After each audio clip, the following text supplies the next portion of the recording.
Zdravstvena stroka si je enotna. Cepljenje je najučinkovitejša zaščita pred nalezljivimi boleznimi, saj je bilo v zadnjih desetletjih s cepljenjem preprečenih več smrti kot s katerimkoli drugim zdravstvenim ukrepom. Vendar so nekateri še vedno mnenja, da bi zdaj obvezno cepljenje otrok kot zaščita pred nalezljivimi boleznimi lahko postalo neobvezno, torej prostovoljno. Vendar je po oceni strokovnjakov tveganje, da bo nekdo utrpel okvaro zaradi cepljenja, bistveno manjše od tveganja, ki bi ga zanj predstavljala sama bolezen, ki bi povzročila hujše posledice kot samo cepljenje. Pogost argument ljudi, ki se s tem ne strinjajo, je, da so te bolezni izginile, sam ta argument ne zdrži več. Imeli smo nedavno izbruh ošpic v Sloveniji, imeli smo ga pred 3 leti, ko so ošpice bile prenešene iz Italije na eno razstavo psov v Novi Gorici in je posledično 6-mesečni italijanski dojenček umrl. Z letošnjim letom je za dojenčke v prvem letu starosti uvedeno cepljenje s 6-valentnim cepivom in ne več s 5-valentnim. V novejšem cepivu je poleg zaščite proti davici, tetanusu, oslovskemu kašlju, hemofilisu influence tipa B in otroški paralizi dodana zaščita proti hepatitisu B. Pozneje se otroci cepijo med drugim še proti ošpicam, mumpsu in rdečkam. Precepljenost za nalezljive bolezni je v Sloveniji visoka, skoraj 95-odstotna. Desetletja je bila med najvišjimi v Evropi. Kljub temu so mnogi strokovnjaki mnenja, da mora v Sloveniji cepljenje otrok kljub pomislekom ostati obvezno.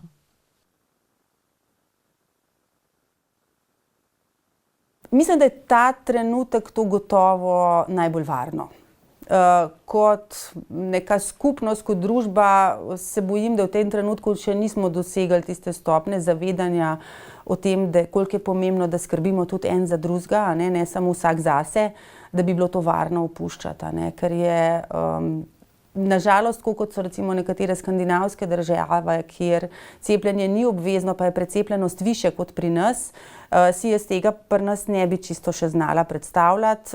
Če lahko sklepamo iz teh cepljenj, ki so na račun zdravstvenega zavarovanja, pa ne obvezne, za nekatere v resnici težko dosegati tako visoko stopnjo precepljenosti, kot je pri tistih, ki so ostala obvezna. Zaradi tega se nekako upravičeno bojijo naši epidemiologi, da če bi cepiva, ki so zdaj obvezna, če bi ukinili to oznako, da je obvezno cepljenje, bi naenkrat padlo pri tistih cepivih precepljenost iz 90% na recimo 50%, kar pa že pomeni nevarnost za vse.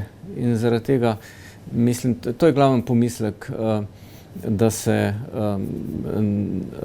ne odlepi oznake z obveznega cepljenja. Za zdravnike je cepljenje varen in učinkovit način zaščite pred nalezljivimi boleznimi, saj vsako leto reši več kot 3 milijone življenj. Milijone ljudem pa je prizaneseno, da bi trpeli zaradi bolezni ali njihovih dolgoročnih posledic.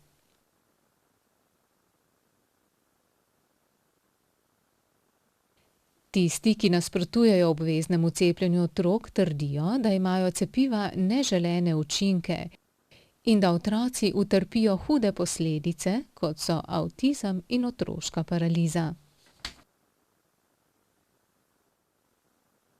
Te zgodbe o stvarih, ki so pripisane cepljenju, so stare. Za nekatere se je izkazalo tudi, da so pravzaprav lažirane, tudi študije niso, rekla, nekako zadostile merilom znanstvenih dognanj in je to danes že jasno. Tako da ta trenutek gotovo lahko z vsemi znanstvenimi dokazi podprto trdimo, da je cepljenje veliko bolj varno kot katerakoli od teh bolezni, če jih prebolevamo po naravni poti. Delež zapletov je neprimerljivo višji po naravno preboleli bolezni kot od samega cepljenja in to zato vedno tako pretehta v prid cepljenja. Treba je še nekaj vedeti. Cepiva se spreminjajo v smislu tudi vedno večje varnosti. Vsa ta cepiva imajo, bom rekel, 1000-krat manj neželenih učinkov kot pa čisto običajna zdravila, ki jih vsak dan jemljemo brez posebnih pomislekov, ne? Od aspirina in drugih analgetikov naprej. Kakšni taki stranski učinki, ki so zaskrbljujoči, pa vendar reverzibilni so na enega do 10 000 ali 100 000 cepljenih, a ne? Če govoriva o cepljenju proti obveznim otroškim boleznim, zelo podobno kot cepljenje proti gripi. Izvzemši to logično posledico, da na mestu cepljenja pa seveda je lahko 24 do 48 ur bolečina, rdečina, vročina, tudi oteklina. Zanimiv je podatek iz ankete Nacionalnega inštituta za javno zdravje pred 2 letoma, ki kaže, da več kot polovica, 56%, mater popolnoma zaupa cepljenju. Delež mater, ki so kdaj oklevale pri cepljenju svojih otrok, to pomeni, da otroci niso bili cepljeni v skladu s koledarjem cepljenja, je 17%. Nekaj več kot 1% pa je takih, ki so cepljenje dokončno odklonile. Razlog, zakaj ne bi bilo pametno ukiniti obveznega cepljenja, se očitno skriva v podatku, da bi le dobra polovica mater cepila svojega otroka, tudi če cepljenje ne bi bilo obvezno. S cepljenjem pa ne zaščitimo le sebe, ampak proti nalezljivim boleznim posredno zaščitimo tudi druge ter s tem zaustavimo njihovo širjenje. To je posebej pomembno za tiste, ki zaradi zdravstvenih razlogov, na primer osnovne bolezni, ki je nezdružljiva s cepljenjem, ne morejo biti cepljeni.